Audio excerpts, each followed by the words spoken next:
So you've been on enough shoots now where you need an 8-foot by 8-foot diffusion, and you're trying to decide, should I actually buy one? You start looking around and see a wide range of prices, and you come across the Glow 8-foot by 8-foot diffusion frame from Adorama for only $350. But is it any good? That's what this video is all about. Hi, I'm Greg Helton, the owner of Larimore Production Company, a video production company here in San Diego, California. There are lots of different pieces of equipment that I've had to rent and don't really want to buy because it's not a exciting, sexy equipment purchase. One of those is the 8x8 frame. And after a while, I decided I just needed to have one. I was sick of going over to the rental house to go pick up an 8x8. An 8x8 can be really helpful. And so I went around looking, and the Glow is the one that we decided that we wanted to purchase. And we've had about 6-8 months now that we've had to test it out, and wanted to give you some insight on whether this is a good fit and who this is for. First, let's talk about cost. This is one of the more affordable 8x8 frames that I've been able to find, and it's usually around $350 to $400 US on the Adorama website or even on Amazon. That's a really reasonable price. When we were renting it, it was anywhere from $40 to $50 to rent it for a day. And so if you're going to use it on a consistent basis, that adds up quickly, and it doesn't take long to pay off. So we just decided that that was going to be worthwhile to test out. And you have to really think about, when you're purchasing something, what is that cost to quality balance? Where in there do you choose something? You don't want to buy something that's cheap just for cheap's sake, and then it sucks. So far with using it, I think we've been pretty impressed with this quality. With this Glow one, if you put the bar over your leg, I'm pretty sure you could bend that bar pretty easily. It's pretty thin aluminum, but if you're not putting it in super harsh environments, if you're not going to make it in super strenuous situations, I don't think it'll be too much of a problem. So what comes in this kit when you buy it? It has, first of all, the frame, which is all interconnected and folds out into the 8x8. And then it includes a single diffusion, which is great for doing a book light inside or using outside over the top to cut down the sun. It then comes with a black cloth, which is great for just blocking things out completely. And then it has a green screen cloth. So if you want to build a green screen from it, 8x8's pretty good size. And so it's nice that it includes that in there. We didn't really need that for it, but it included it. And then it has these bongo ties, the kinds of ties that have a little elastic and a ball on the end to hook on through grommets all the way around the frame. Now, you don't necessarily have to use every point that they give you to put it on there, especially if you're inside.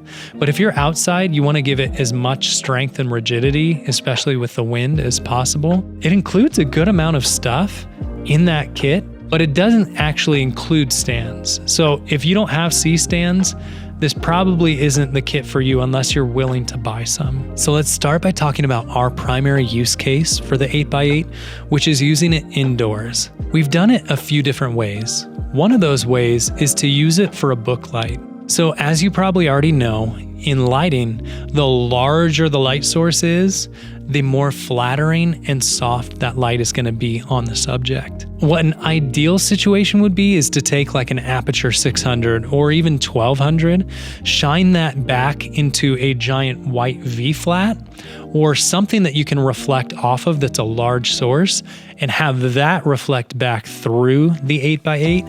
And that's going to give you really, really beautiful light that doesn't have hot spots. And the second way that we've gotten a lot of value of it is using the black fabric, and we put it up above the subject in an environment where we cannot control the lights.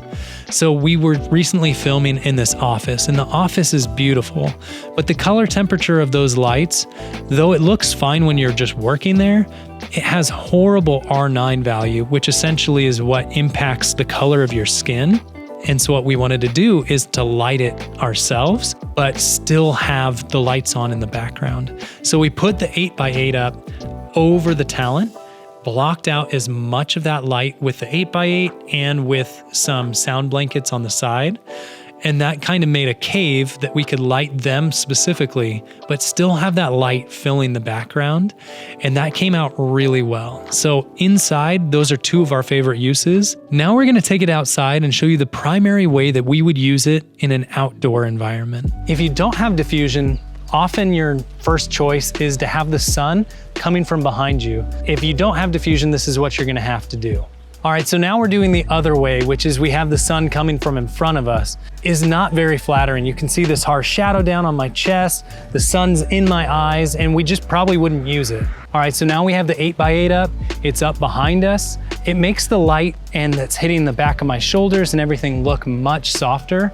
You'd still like to have some fill on the front so you're not as dark in the front, but this is much better than it was before and a great use of it. So for this setup, we did it real quick just to give you guys an example.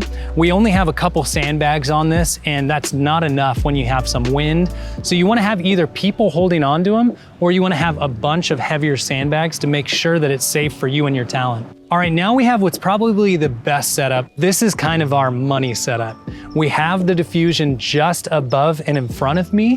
And so now we have the light coming through here and making a huge softbox. Now to make this another step up, we could add some negative fill, some black, but this is a great use of the Glow 8x8 to make outside look much more natural and nice. So now that we've shown you how we use this 8x8 inside, how we use it outside, I wanted to talk through a few negatives and maybe reasons why you wouldn't buy this. It is a little flimsy. One time when we were trying to fold it up, one of the little folding anchors in the corner started to bend outward.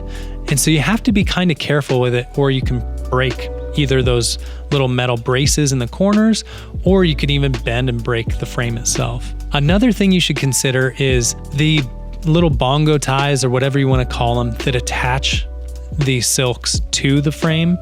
It doesn't have a ton of tension. If you're inside, it's not an issue, but if you're outside, you probably do want to use all of them. And because they wrap around that little ball, if it doesn't have enough tension on it, it's going to be a little loose, and in the wind, that can become a problem. Overall though, we're truly impressed. It has a lot of great features. It's an incredible price, and we honestly are considering purchasing a second one just because there's sometimes you need two. So hopefully this will be helpful for you as you determine whether you should purchase one or just continue to rent and whether this one is going to be worthwhile in purchasing. Thank you so much for watching this video. Our hope is to help people like you to grow your video production company and to grow your skills. And we're going to do a little giveaway, our first giveaway of one of these small rig tools. It's not a big thing, but we just wanted to share something that's been really helpful for us on our shoots. So if you want a chance to win, put a comment down below, subscribe to the channel, and send us a quick email at hello@larimore.co, and then we'll choose one of the people, and we can't wait for you to see the next video. Until then, see you next time.